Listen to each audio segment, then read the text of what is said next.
Então há uma mesma mensagem. Devemos ser unidos também no amor. União no amor. A igreja do primeiro século, a igreja que está na Bíblia ali, eles tinham uma doutrina do amor. A doutrina os levava ao amor. A doutrina separada do amor se torna desprezível. Mas uma doutrina forte, alicerçada no amor, essa sim é de Deus, é divina. Por exemplo, as igrejas do primeiro século imitavam Cristo, praticavam a doutrina quando socorriam aos irmãos necessitados. E nós vemos isso acontecendo várias vezes no Novo Testamento.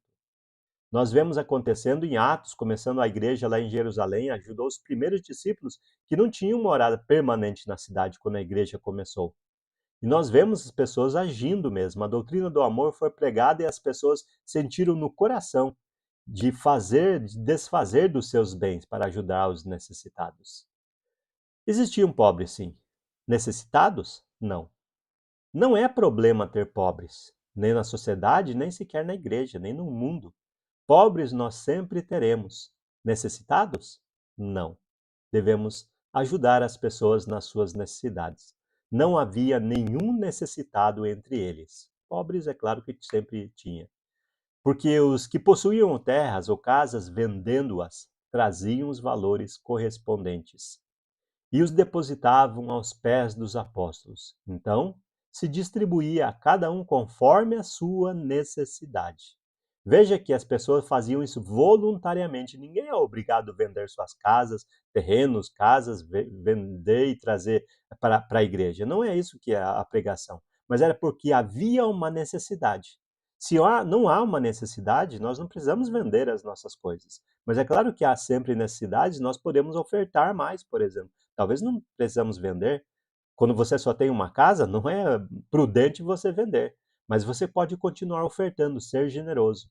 Então nós vemos isso aqui em Atos capítulo 4, versículos 34 e 35. Então o motivo aqui é que quando a igreja começou, havia pessoas vindas de todos os lugares do mundo, segundo a profecia de Isaías, inclusive, para o começo da igreja ali.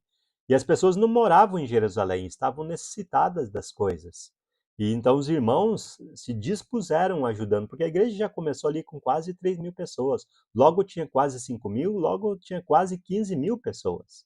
E precisavam de ajuda até serem dispersos lá em Atos, começando no capítulo 7, capítulo 8. Pobres sempre existiram, mas as necessidades elas podem ser supridas.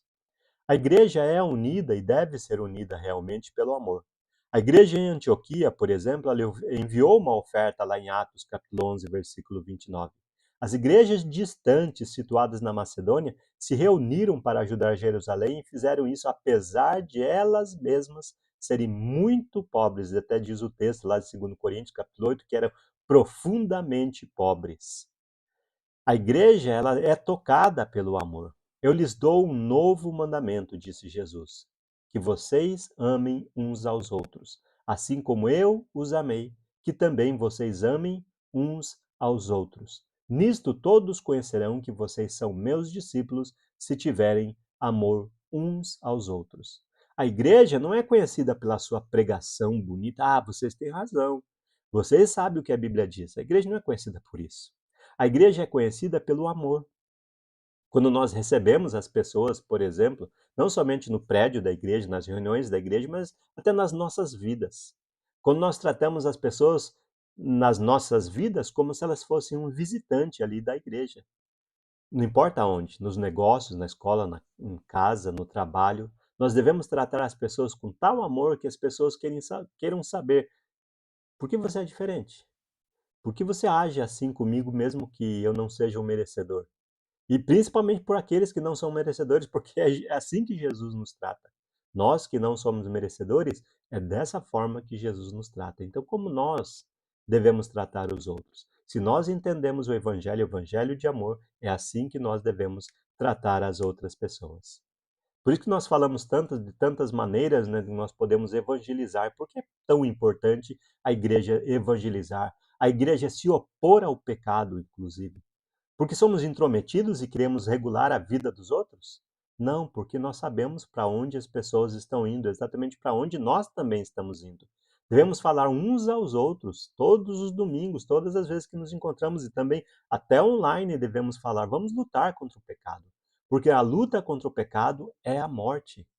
Vamos sempre lutar, vamos sempre ter tentações, mas vamos continuar fiéis no evangelho, fiéis na palavra, fiéis no relacionamento de amor entre uns e outros também.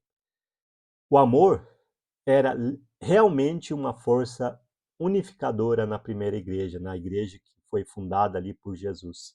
Uma igreja com grandes propriedades de dinheiro em caixa, inclusive hoje, onde existem membros doentes, analfabetos e sem recursos, não pode ser a igreja edificada por Jesus.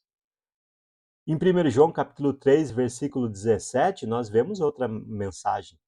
É até o que Davi Inácio aqui ele mencionou, aquele que possui o recurso deste mundo e vir a seu irmão, até o seu irmão que você vê todo domingo ali, até ou durante a semana ou outros dias, né? E se você ficar sabendo, às vezes ele não foi na igreja exatamente por causa das necessidades. E se você sabe disso, padecendo necessidade o irmão, e você fecha não só os olhos, mas o coração, a pergunta é: como pode permanecer nele o amor de Deus? Como pode permanecer em você, em nós, em mim, o amor de Deus se nós olhamos as necessidades das pessoas e não fazemos nada? E nós temos oportunidades, muitas oportunidades. Começa onde você está, elas existem. Nós muitas vezes fechamos os olhos para as oportunidades. Quando a pessoa muitas vezes ela está contra você, talvez ela está falando sobre alguma necessidade que ela tenha e você possa ajudá-la.